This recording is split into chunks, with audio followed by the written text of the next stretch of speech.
Pertanyaan saya adalah beberapa tahun yang lalu, hukum penistaan telah dihilangkan dari Undang-Undang Denmark.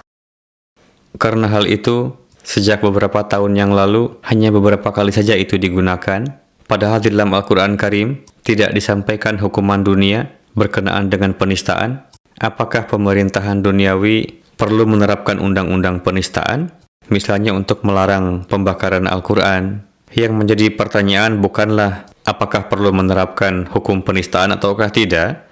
Allah Ta'ala akan menegakkan kemuliaan segala sesuatu yang disucikannya, seperti para nabi dan kitabnya, dan itu akan selalu Allah Ta'ala lakukan, dan hukum buatan manusia tidak akan berpengaruh apa-apa. Namun hal yang utama yang perlu disampaikan kepada mereka adalah, sampaikan bahwa kalian mengatakan bahwa kita hendaknya menjaga perasaan orang lain, dan untuk menjaga perasaan berbagai kalangan, kalian telah membuat suatu undang-undang, dan kalian mengatakan bahwa itu adalah kebebasan berekspresi, yakni setiap orang bebas untuk mengekspresikan pemikirannya.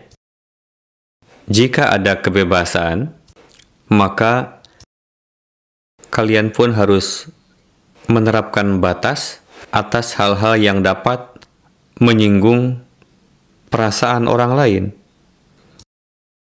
Kebebasan itu sendiri tidaklah menyuruh kita untuk mencuri uang dari saku orang lain, menjadi pencopet. Kebebasan tidaklah menyuruh kita untuk membongkar rumah orang lain, lalu menjara hartanya. Kebebasan tidak menyuruh demikian, kan? Perbuatan seperti itu akan dinyatakan bersalah oleh hukum, kan? Begitu juga memberi hukuman atau tidak atas tindak penistaan.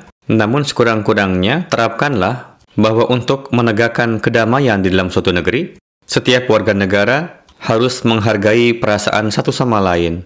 Jika itu diamalkan, maka dengan sendirinya akan tercipta satu suasana damai, dan jika kedamaian tercipta, persaudaraan tercipta, maka tidak akan ada yang bermain-main dengan perasaan orang lain.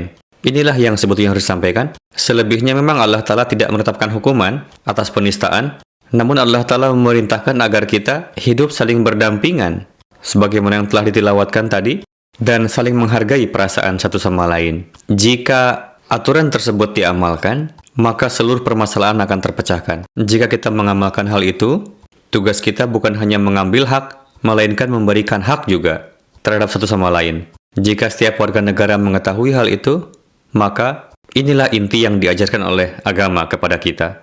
Oke? Banyak sekali hak-hak yang telah saya jelaskan di dalam kesempatan jalsah tahun lalu. Jika hak-hak tersebut diperhatikan, maka tidak akan timbul kekisruhan, kekacauan. Sehingga sudah tidak akan perlu lagi menanyakan perihal apakah undang-undang penistaan ini perlu diterapkan ataukah tidak, atau apakah ada manfaatnya ataukah tidak. Intinya adalah, semua orang harus menghargai perasaan satu sama lain. Jika kita menyadari hal ini dan sampai pada hakikatnya, sampai pada kedalamannya dan mengamalkannya, maka semua masalah akan terselesaikan. Akan tercipta kecintaan dan kasih sayang. Jika itu terbina, maka tidak akan ada lagi yang bermain-main dengan perasaan orang lain. Apakah emosi keagamaan ataupun pribadi. Oke, Maulwi Sal? Iya, Huzur. Benar sekali. Oke, kalau begitu. Silakan duduk.